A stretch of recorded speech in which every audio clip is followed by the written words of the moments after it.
roots, man. That's where it all started. It started actually in church, where people used to sing hymns in the cotton field of Mississippi. And from there came the blues, and behind that, everything else.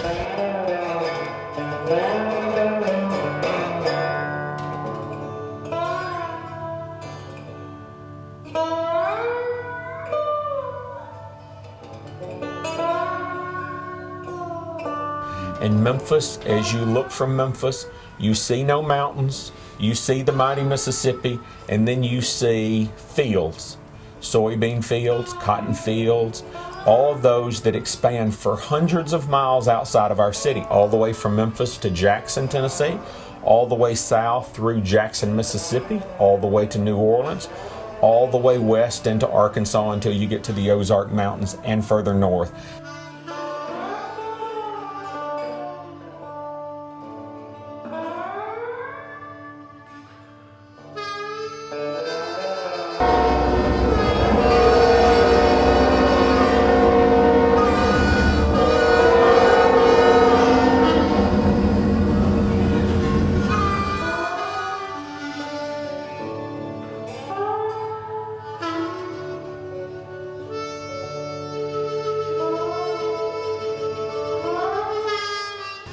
The South, man, it was South. It was during slavery time, and people were looking for a God, a Savior, and they would sing, like I said, hymns in the cotton fields, man, of Georgia, and trying to look for some higher power to, I guess, to save us, you know.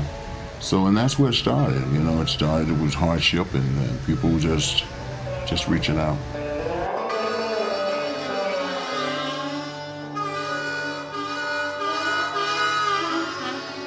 You know, the king of the blues, B.B. King, is from Indianola.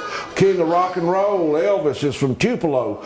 All of this music came from people in the fields plowing behind a mule. Because our music and the initial electricity of rock and roll came from field hollers that were sung in the fields, and that music that was played on porches in small farms, small farmhouses, where an African-American field hand would join with a white farmer, and they would gather together in the evenings and they would play on the front porches. And this music became music of people's souls. I think it was the hard scrabble existence of working in these cotton fields, these sun-up to sunrise days that led to the chants and the field hollers and the basic music. And then the one-string guitars, the diddley bows, and the primitive instruments that the slaves brought over, our knowledge of how to make them. So it was a combination of some instruments probably from Africa to the endless days of monotonous work that led people to start creating songs and sounds out in the fields. People like my father and Son House and the Lemon Boys, all those people, they started making guitars with one string on them, with rubber bands and tin cans. And then maybe singing was just a way to accelerate the day, if you will, to pass some time away while you're doing these monotonous chores of chopping weeds out of endless rows of cotton fields or picking cotton. It was tough, and so singing was probably a way to escape some of that monotony, and there's nothing much else to do in those days around here except work and sing, so that's probably what got it started. And then it got into the gospel side, and you know, we play the devil's music at night, and we sing gospel on Sunday morning. The Delta Blues is where it was birthed. There was a history, and the people, they sing about it, and there's so much to sing about. A lot of the originators of the Delta, what's known now as the Delta Blues, their names have been lost in time. They lay in unmarked graves. The secret was in the music they were making. It was a collaboration of music, diversity, in the music, and in and of itself, it just, so many people identified with it. The importance, the irony of the blues is there's an aura about Delta bluesmen and the Mississippi Delta that it's a mystical type of existence in place. But when you meet these blues artists, you realize that how real it is and how real a place the Mississippi Delta is, you know, and how hard times were before mechanization took over farming. I mean, it's an emotion, man. And just like my father said in an interview, you know, you just don't get up in the morning and go out there and do some blues, man. You got to go to church first. Well, it's all part of the same thing. You know, jazz and blues are totally connected. You know, it's like American music. The world grabs onto it, and I think that's what has always carried the blues, is because it's genuine and it's from the heart. I think in part it was definitely this rural atmosphere, but also it was sort of the center, Memphis, you know, for music and for playing. So if you were, you know, from Arkansas, or if you're from northern Alabama, or you're from northern Mississippi or southern Mississippi, or anywhere in the surrounding area, you probably grew up on a farm, if it was the early 50s or in the 40s, or you grew up, you know, coming to Memphis to see music or to trade your crop. And people saw all of this music happening here, so they wanted to come back after they remembered it. And I think that ended up becoming, you know, the reason why Sam Phillips came here, for instance. And of course, the reason why Howlin' Wolf came here and B.B. King came here. They wanted to be able to share this art that came from the cotton fields, literally. After that, I think it was a little bit more complicated. Once you get into the rock and roll sound, I mean, that's really just blending of this blues musician that was tradition to the Delta with blending hillbilly music and traditional country music, which came from not from the Delta, you know, more hill country north of here. I think it was just the perfect storm, as they say. There's not a real explanation. You might want to call it magic.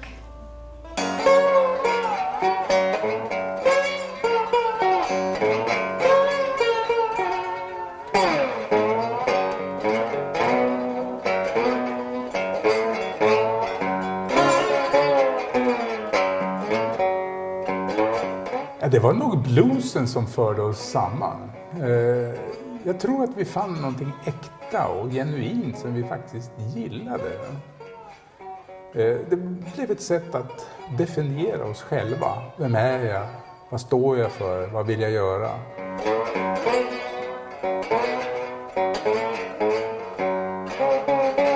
Vi var ju några vilsna 15-åringar som sökte vår identitet. Som jag tror alla alltid har gjort i den åldern. Men ur vårt sökande så växte också en ärlig och äkta vänskap fram. Som faktiskt lever än idag. Så efter 45 år så är den lika stark och viktig. Kanske till och med viktigare. Yeah, the guys back then, they were, I think, pretty much were friends. You know, in some sense, I think they were. I don't think it was really no real competition because, you know, everybody just like anything else, man. You know, when one person do it, some person gonna always want to do it better. And there's nothing wrong with a challenge. So I think it's good. They were all friends. Vi lyssnade, läste och försökte förstå. Var kommer de ifrån? Vilka är de som spelar? Vad sjunger de om egentligen? Och framför allt skulle man kunna spela någonting sånt själv.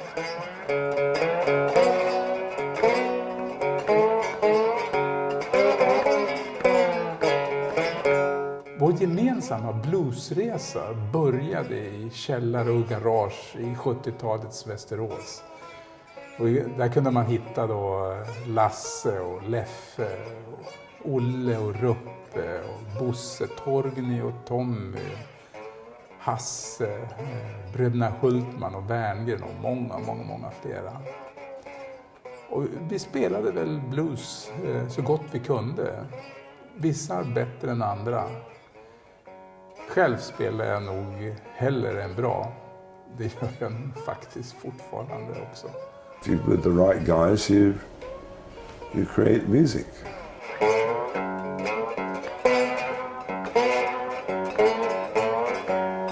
Grundbulten i vår vänskap och musicerande var respekten för varandras kreativitet. Om någon spelade ett solo så stöttar ju alla andra i bandet. Det är det som får det att svänga. Eller som man brukar säga, it ain't mean a thing if you ain't got that swing. Det är det som skapar den sanna vänskapen. Både i musiken och i livet som sådant. When people don't have a whole lot of anything, then it makes sense to be friends. För det är det man har sina vänner till. Att stötta och inspirera varandra. Och som sanna kompisar bygger vi nu vidare på det när vi reser vidare i musikens fantastiska värld.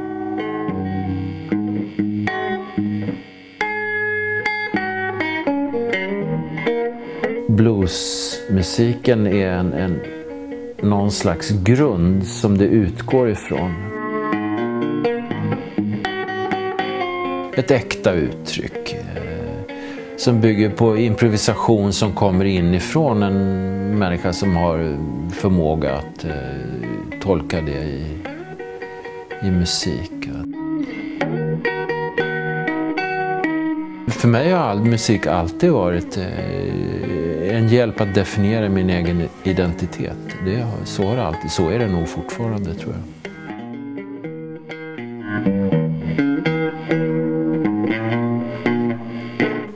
Bluesmusiken har ju funnits hos mig i hela livet, men den har varit ibland har den legat lite djupare ner, lite bakom, under, men den har ju aldrig försvunnit. Det handlar ju om sinnesstämningar. Om man gör ett jobb som inte är så roligt, om det är repetitivt eller ja, som när jag bakar till exempel. Om jag då får välja musiken själv i bageriet så ser jag ju till att ska ha musik runt omkring mig som gör att jag mår bra och kommer i en bra sinnesstämning och kanske glömmer bort det jag håller på med, för att det sitter i händerna. Jag tror att det fanns en uppriktig önskan om att kunna göra musik. Alltså det andra var någonting bra som man fick på köpet, tror jag. Men det viktigaste var nog musiken. Nu kommer det inifrån mig liksom. Det bara finns där. Och det var så jag ville ha det då. Jag ville spela blues. Och det gjorde vi också. Och jag hittade folk som kunde spela med som också ville spela blues.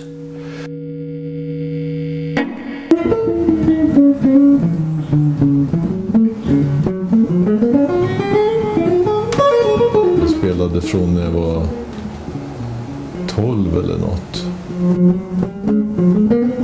Jag spelade både bas och trummor och piano och munspel. 3:e klass till sista året på gymnasiet får de komma. Okej, nu kör vi den här tretaktsbluesen. 1, 2, 3, 1, 2, och. Ja, alla slags stilar egentligen.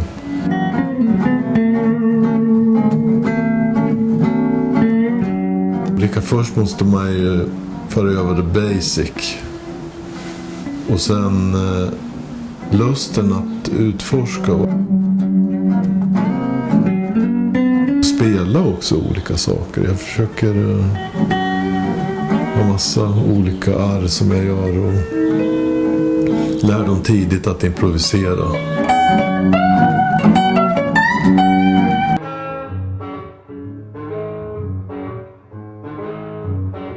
Jag började spela Shadows och Beatles och sånt. Va? Robert Johnson, det var ju så jävla krångligt, tyckte man ju. Det är inte så fantastiskt planlagt i minsta detalj att så här ska det låta, så här ska jag spela det. Utan och det blir så fint ibland tycker jag. Det gäller musik överhuvudtaget. Jag kan nästan tänka mig att det är det som jag fascineras utav. Och jag undrar om inte de flesta av de äldre bluesnubbarna jobbar på det sättet.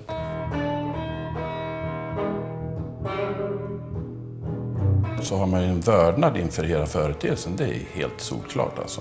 Det är ju fantastiskt vad det har betytt och fortfarande gör. Och att det liksom är roten till så många musikformer som finns nu. De olika typerna av blues, Chicago blues och Delta blues och hur alla de här i en melting pot har liksom blivit någonting som finns idag där det är en annan form, men roten är ju tveklöst bluesen.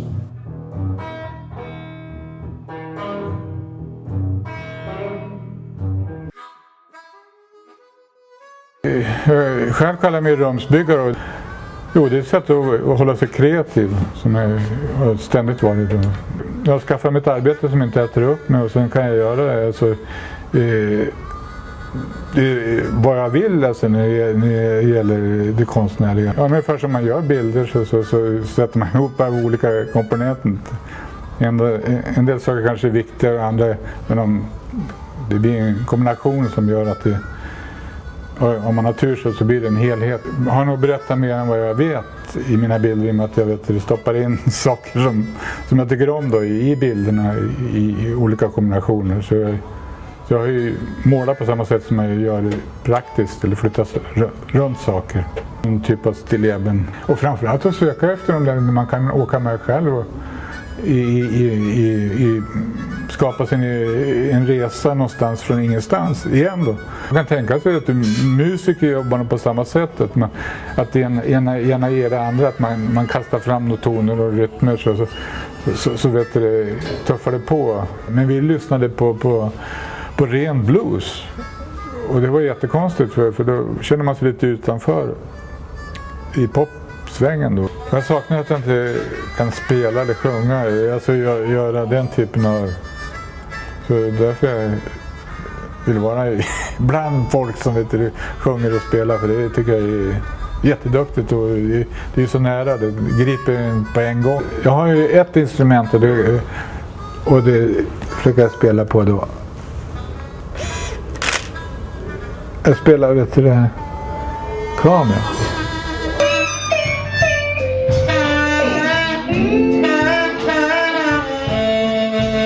Don't pay any attention to what other people want you to play. You know, you should stick to your own originality. You know, be influenced by as many different sources as you can to create your own style. You know, whether it becomes popular or not, that's not important. You know, the main thing is that you should play yourself.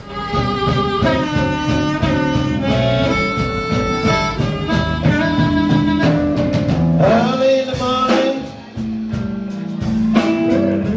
you're the super baby. By the break of day. You know, it's kind of like some of the roots, man. You know, I mean, it goes back way before pop. You know, because pop used to always watch Sunhouse play.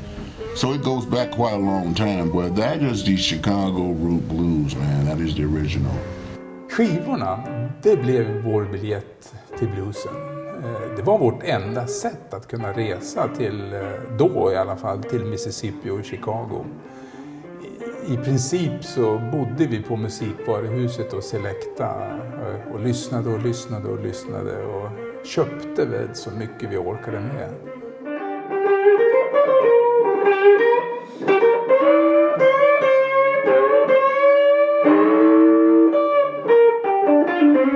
In general, black American musicians and the music that they created, jazz and blues, was totally revered in the whole of Europe.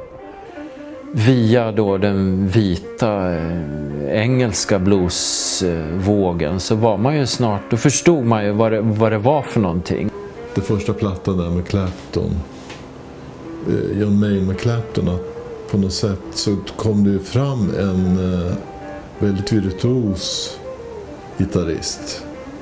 Inkörsport till lite mer blueskännedom och mer kärlek till bluesen, det var ju faktiskt John Mayall's Bluesbreakers with Eric Clapton. I don't know, if you're a band leader, you pick the musicians who you think will best interpret your music. And you learn from each other. Det var, fan det här är helt, hur går det till alltså? Så bra det är och vilken timing. Jag tycker fortfarande det är bland det bästa Clapton har gjort, Hideaway. Men om man hade utgångspunkt i traditionen så la han till en hel del egna och även soundet var lite banbrytande. Blues is the thing that holds it all together. De som kan omforma traditionen, erövra traditionen och samtidigt föra in nya element. Så tog man reda på grejer. För det kändes som att då var man inne och fick reda på saker som var på riktigt på något sätt. Va? Som hade en botten, en historia. You have to been through something first before you can really dive into blues. You know, how can you tell a man how to stop drinking if you never took a drink? That's really the most important thing about keeping the blues alive is to be able to create those situations. Ja, vi lever ju i direktsändningar och livet går ju inte i repris. Det gäller ju att leva här och nu. Så när vi nu förverkligar vår dröm att se, uppleva och spela på alla de här ställena som man har varit på i fantasin, så är det som att vi bekräftar våra rötter.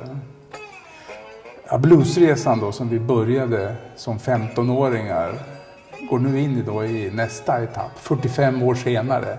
From New Orleans to Chicago on the Blues Trail along Highway 61.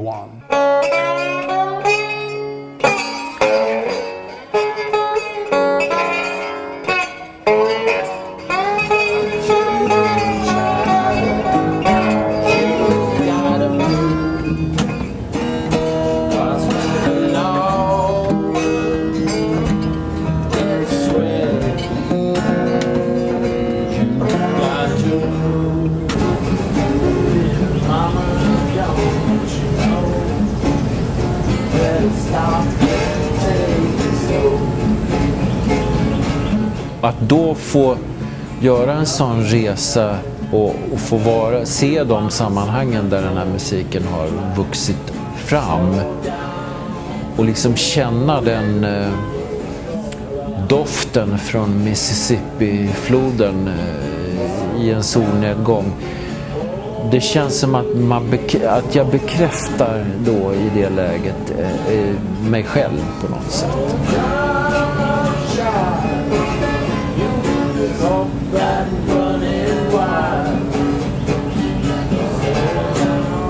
Tillsammans med de här människorna som jag nu åker på den här resan med, det är samma människor som jag har känt sedan dess och har haft det gemensamt med när vi var unga. Och det känns som ett fantastiskt sätt att knyta ihop livet fram till nu.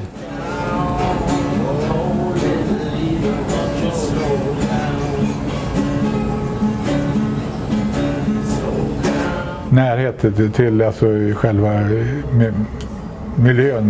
Man har befunnit sig där någonstans tidigare i fantasin då, när man lyssnar på blues. Ett stort ögonblick i mitt liv var det att sitta på porchen i Vicksburg i solnedgången och dricka ett par pilsner och se solen gå ner över Mississippi-floden där den var ganska bred. Stor, mäktig Mississippi. Solnedgång med gitarrer och med munspel och bara sitta och waila lite där ute tills solen hade gått ner. Det var en fantastisk känsla.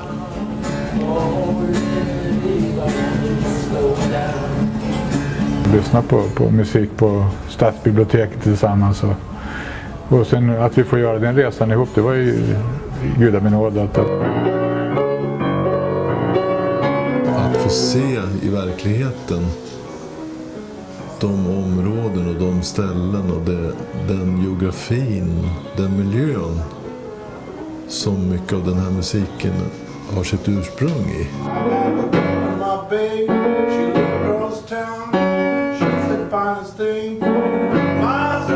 Det är som att du skulle spela svensk folkmusik och bo i Kina och jag har aldrig varit i Sverige. Det är ungefär samma sak. Det är klart att man vill åka hit och se hur det ser ut.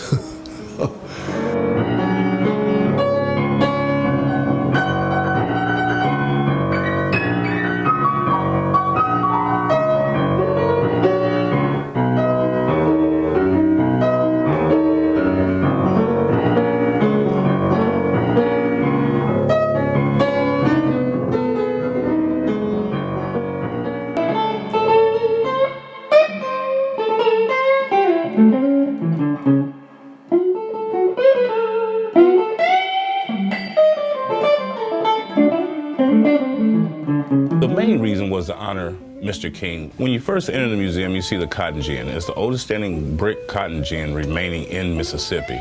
And a funny story behind that, when we were picking this location, Mr. King, actually when he came and saw the location, he said, you know guys, I actually used to work in that cotton gin when he was a teenager. So once we heard that, we knew this had to be the location. And when you get here, you enter the intro theater. It's about a 6-minute film. And then we take you on a journey over Mr. King's life, but it's a winding thing of what's going on in the world throughout that time. And so you'll see the early years when you first enter. You'll see a Memphis area. You'll see a replication of a tour bus that he was on.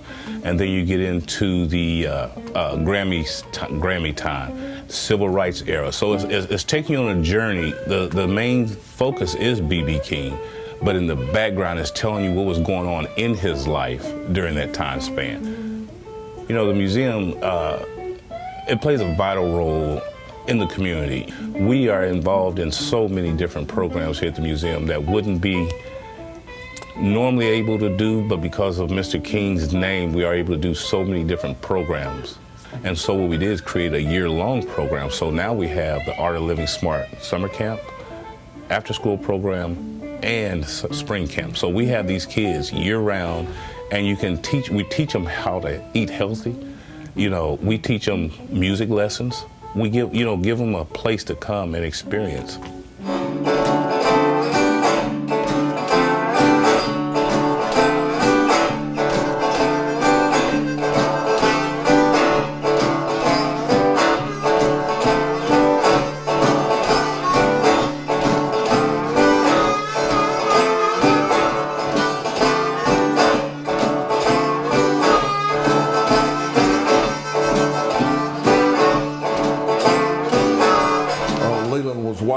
And it was referred to as the hellhole of the Delta because of all the cafes and saloons and gambling and bootleg and prostitution and all these self-taught Delta blues musicians that plowed with a mule during the week would come to town and play. It was a culture thing amongst blacks where they would meet and have little parties and, and dances and different stuff.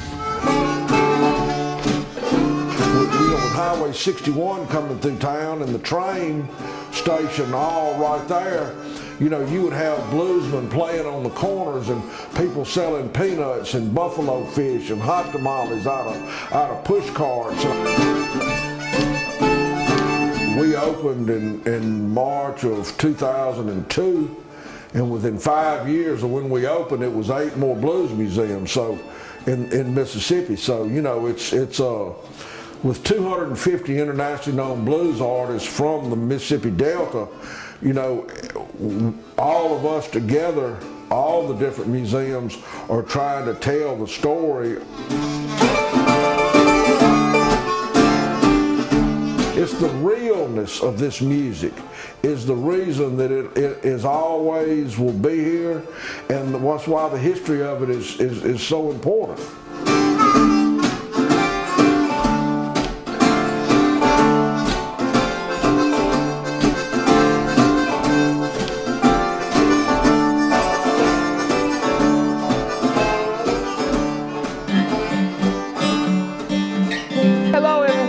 Welcome to the Riverside Hotel. My name is Zelina Ratliff, but everybody call me Z. We will start first by walking in the front entrance of the hotel, which was originally the G.T. Thomas Hospital, which was the only black hospital in this area, so come on in. You're walking now into the entranceway of the hospital. The doorways are still the same, just like the original doorway of the hospital. This is where Robert Nighthouse stayed, in this room. All right, this is where Bessie Smith passed away. The basement was downstairs, and that's where the first Rock and Roll song was done by Ike Turner. He was 16 when he came here, so the Rocky 88 song was done in that basement. John Jr. came through here in 1991. This is the original floor of 1944. So you are walking on the footprints of who? Sonny Boy Williams, Blind Boys of Alabama. Muddy Waters actually stayed here. He stayed downstairs. He stayed in the room, 2 rooms down. But this is the room, actually the original furniture of Muddy Waters, so he actually touched that room. And we also had Sam Cooke. Sam Cooke was also a roofer. He was from Coahoma, Mississippi. He used to sing at all those Baptist churches down there, singing in the gospel choir. He stayed right here in room 8. Ike Turner stayed. Some of this furniture, guys, is 100 years old. Some of it is my great-grandmother furniture. We're still making history. And I think it's a special, unique place. It's a place in which you can come and just feel the great legends, hearing their music, and just relaxing and knowing that they actually had a place to call home.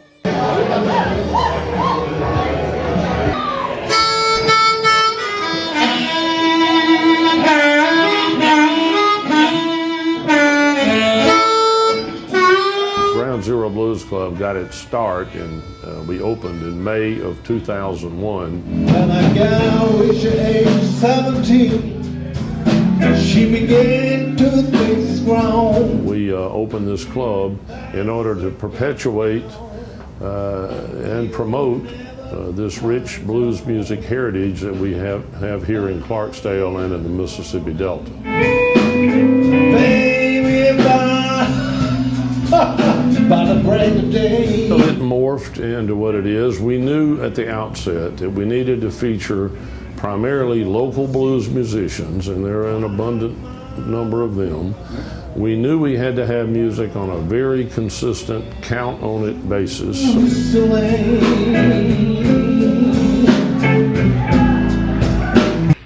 Hey, Mr. Olson, come on over here and join me. All right. We like to stick to the blues. We occasionally have a rhythm and blues or a rock and roll band, but it's not very often. We like to stick to what was from here to start with, and that's blues music. Blues had a baby, and they named it rock and roll. And just about every music genre, even hip-hop, stands squarely on the foundation laid by blues. So many musicians, when they trace their roots back, they come back to the basic blues music.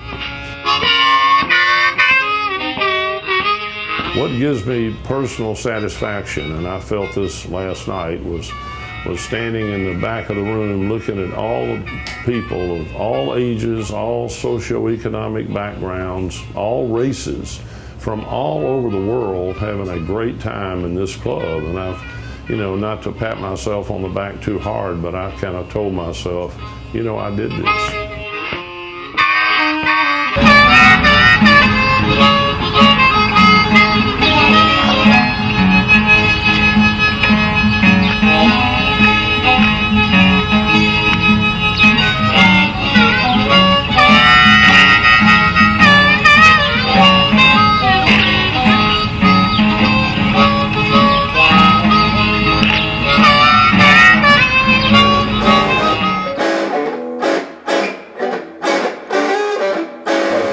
It all started, but it came out to America here in Clarksdale. We came here to keep the heritage alive and also to do something different than any other music. So it's this constant influence from a style of music in time.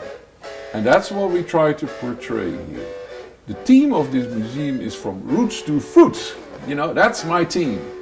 You know, that's what we, blues to rock and roll to rock, you know, keep on going in time. And the idea is here that you walk in this maze, you walk on in a little street, so to speak, of time with timelines. And so you see the first blues record, of course the first rock and roll record. You walk up in this maze and you see memorabilia of all the famous rock and rollers, and then of course the Rolling Stones, Beatles, Jimi Hendrix, Janis Joplin. It evolves in the back to blues posters and other posters from the 60s.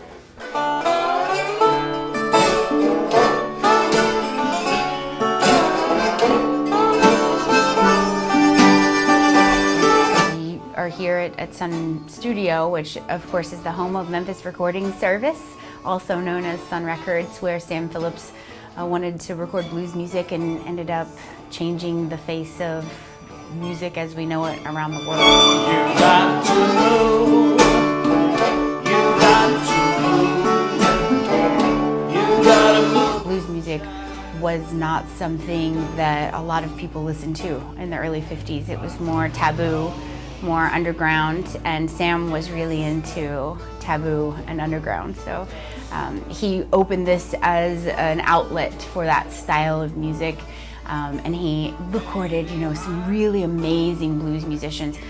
Sam Phillips, han var ju väldigt intresserad av att det skulle vara roots musik. Han tyckte inte att det fanns, och han gillade verkligen blues. Han tyckte att Howlin' Wolf var den absolut största artisten han upptäckte eller spelade in.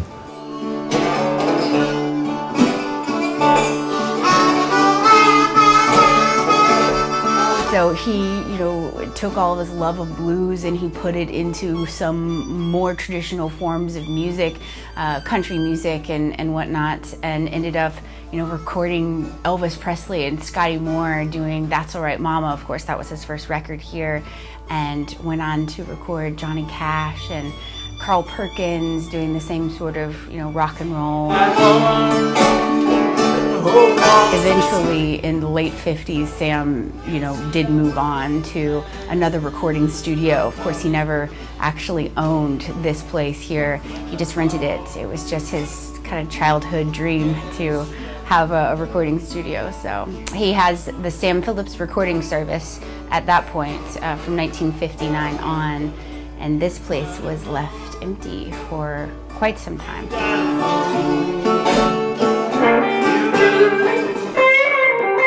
The Memphis Rock and Soul Museum has an interesting background because it began actually as a research project of America's Smithsonian Institution. One particular was to trace the origins of America's rock and roll and soul music, which obviously came out of Memphis and exploded to change the entire cultural complexion of the world. In their research project, everything kept coming back to this area of the country, particularly Memphis. And as everything came back, this research project grew and grew to the point that the world famous Smithsonian wanted it to become a full museum. It was the first real museum that told really the complete Memphis music story. Such a strong backbone of our heritage, what Memphis is known for globally. We've even expanded outside of our walls, offering a musical walking tour of Beale Street. It's such a famous musical street that's right outside our front door.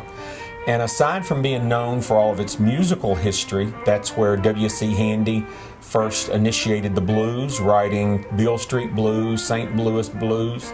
Also, it became the street where young white teenagers like Jerry Lee Lewis and Elvis Presley and Carl Perkins, they came to Beale Street because it was a black street where black music was played. The blues were played by blues musicians on the streets in the 1950s. They came to the city for jobs, and they came up Highway 61, which runs right past our museum, which is known, it's a highway that comes up out of Mississippi Delta into Memphis, Tennessee, becomes known as 3rd Street in Memphis, Tennessee.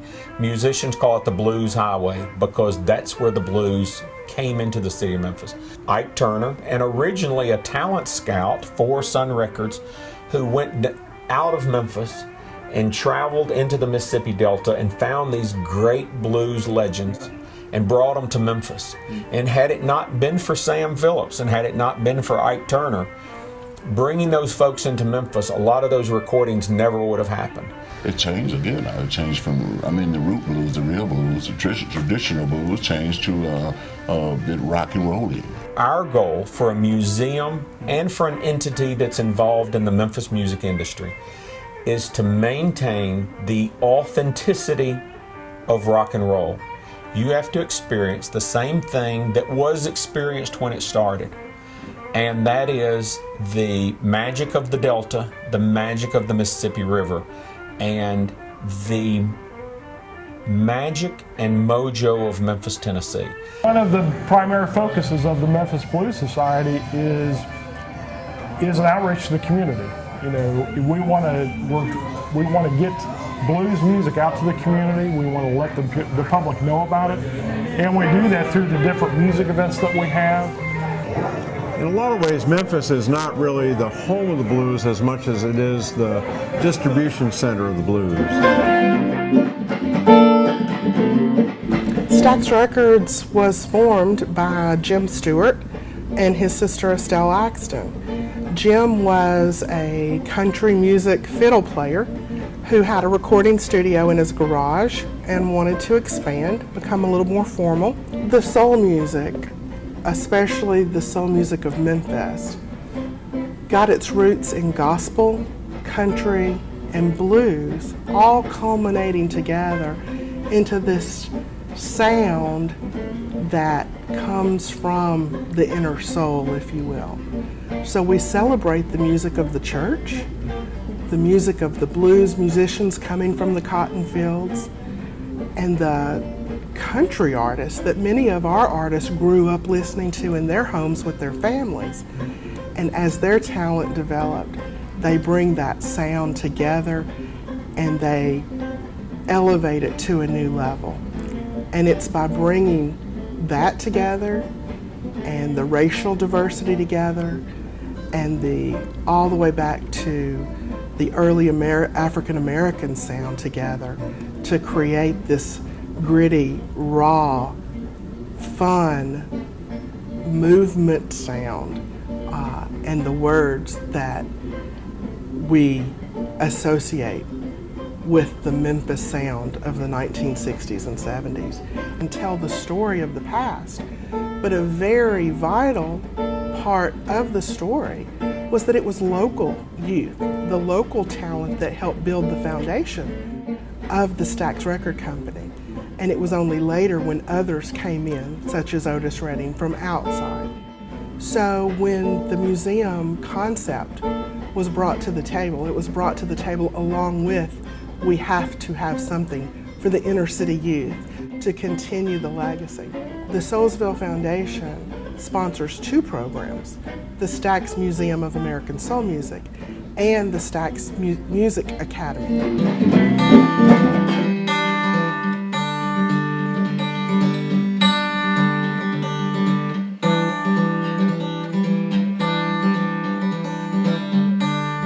Jack Daniel's is really special, I think, because of the people here in Lynchburg that make the product and the fact that we stay true to the same recipe that Jack Daniel used back in 1866. We've become one of the most popular whiskeys in the world for the reason that we're putting really good whiskey in the bottle.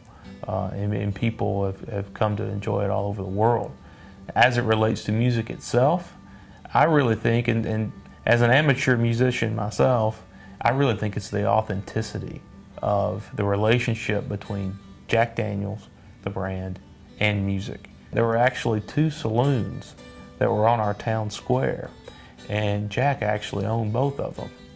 And so he, a lot of times, would host these free concerts for people to come into the town, listen to the live music, and then hopefully they would eventually come into their saloon and buy a refreshment for them there while they're listening to the music. So the brand's tradition of being affiliated with music, to me, authentic is the word. You see all of the old rock and roll guys that have always had a bottle of Jack there with them. I guess you could say Jack has been backstage more times than anybody. So I think that authentic bond goes so far, even now, today, to the musicians that are up and coming right now. They know that was an authentic love between the creativity of those musicians and the creativity of the distillery here in Lynchburg, Tennessee. It wasn't something that was forced, and it certainly wasn't something that was paid for. But the one thing that will always remain true is Old Number 7 and the flavor, the aroma that everybody has come to expect.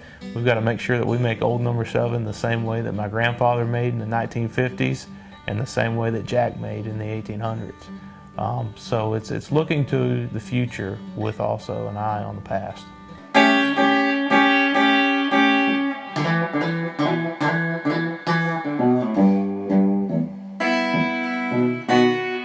I was born in the blues, man.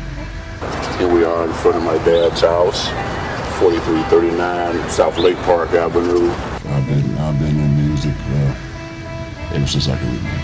I call it the House of Blues, actually. I think music was kind of, the blues anyway, was kind of created here. I remember Pop used to be all the time downstairs in the basement.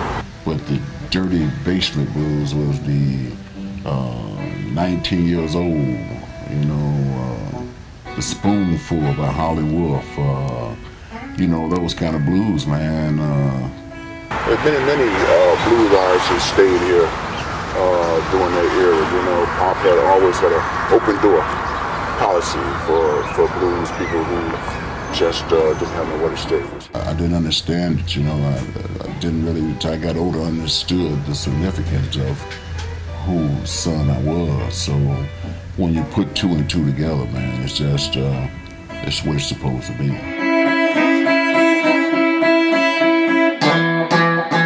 I've been in blues all my life, man. Music of one sort, different kind of music, because I was born in a different era. And my dad and his constituents was, but it was always music. Hidey, hidey, hidey. Hidey, hidey, hidey. Woody, whoa, woody, whoa. Hidey, hidey, hidey.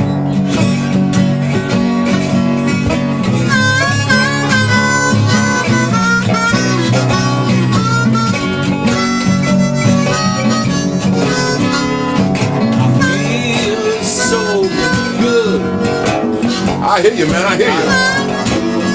Always will. I feel like a Jack and Jenny went down by the hill. Do I feel so good? Pop's electrified the blues, man. I think it changed the blues a little in the sense that blues musicians like Wolf and my daddy could really lay into what they were trying to convey for the people to hear. I would love for this house to become some kind of a school for younger students to learn how to play blues. I think that would be fantastic. I mean, maybe one part, even a small museum, it's not that big, but I think it's important that we teach our young children the blues in order to help keep the blues alive. I would just tell young people, whatever they do, not even if you're not an upcoming artist, whatever you do, never ever use drugs. It was one of the biggest lies they tell people, that it enhanced your ability to play better, sound better, or any of that. It's not true. The Chicago Music Exchange started about 25 years ago. You'd walk in and there'd be rows of everything, 50s Gibsons, 50s Fenders, 60s, 50s, 60s, everything. Jag köpte en himla massa gitarrer redan då som tonåring. Hela tiden köpte jag gitarrer då. Så jag fortsatt samma gamla galenskaper. So, at the end of the day, I mean, the real appeal, and I think why vintage instruments, why it exploded, at the core, it's all about the instrument.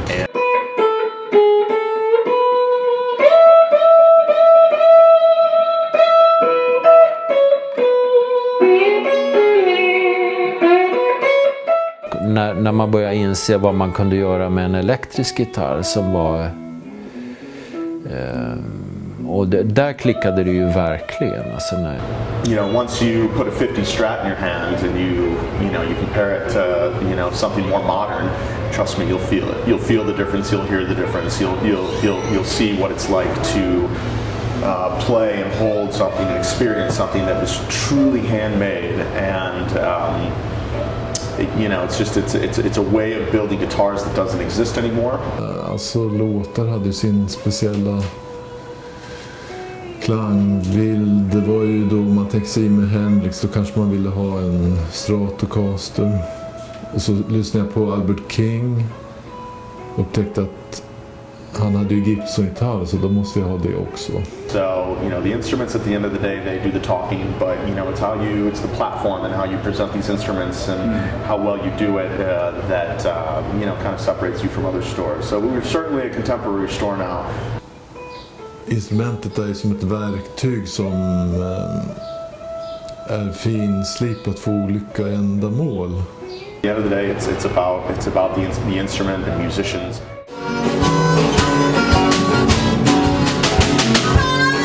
Rosas loud, of course, Rosas too. It's quite a few.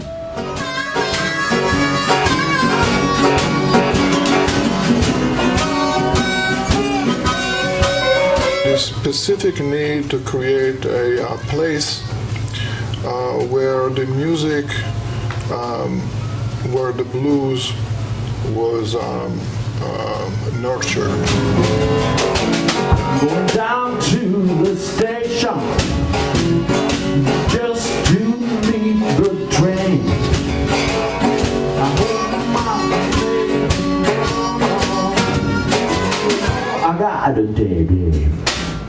The very first generation of musicians that supported our project was Junior Wells, James Cotton,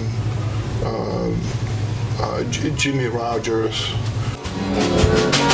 I feel so good. So already from the beginning, because we opened in '84, we already had this mixture of older generation and younger generation. I feel so good. Keep on creating those links between the tradition and the new artist. As long as we have that structure, which is the knowledge and the respect, the natural respect for the older tradition, I think that we can find our own way to develop. I think that is what will keep the blues alive.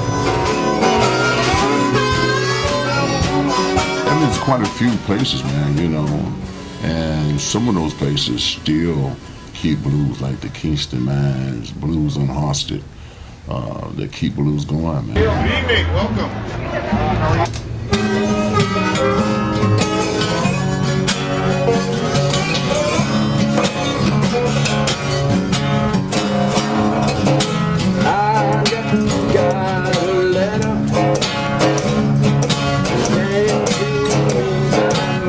I opened Kingstone Mines for the first about a year and a half. It was a coffee house. When I got the license for the liquor and for the entertainment, I started to do blues. Like a fancy version of an old, what they call juke joint. Bring in bands that play blues. A lot of the ones that performed are dead. Some of the older ones, Magic Slim, Junior Wells, a lot of celebrities come and visit us. And some of them are musicians, and they sometimes get up on the stage and play. And one of the biggest ones was the Rolling Stones. They got up on the stage and did 2 sets. One was their music and the other one was blues. Well, I'm not so young anymore.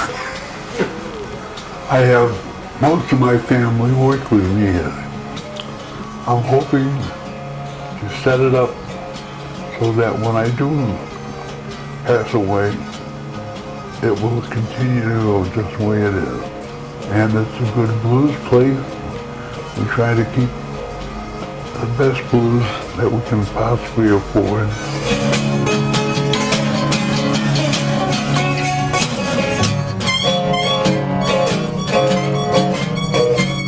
It's keeping the interest alive in the music with the young people, and that's what I really feel is the biggest contribution to keeping it going on, is that we have to keep the young people interested, and they come in and they dance. When Joanna plays, it becomes insane. I grew up pretty much in the 70s, and in America the radio in the 70s was a blend of everything. So even when I play the blues, I'm bringing in elements of all different styles of music.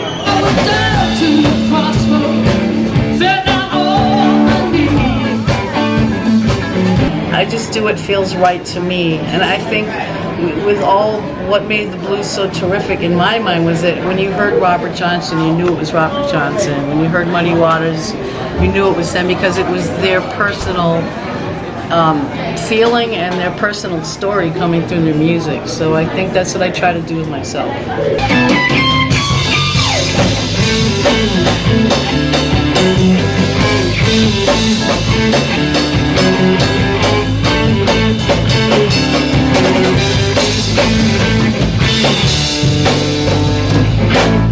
It's always the same, yeah. It has to be always the same, yeah. Like from the very beginning, there aren't any changes.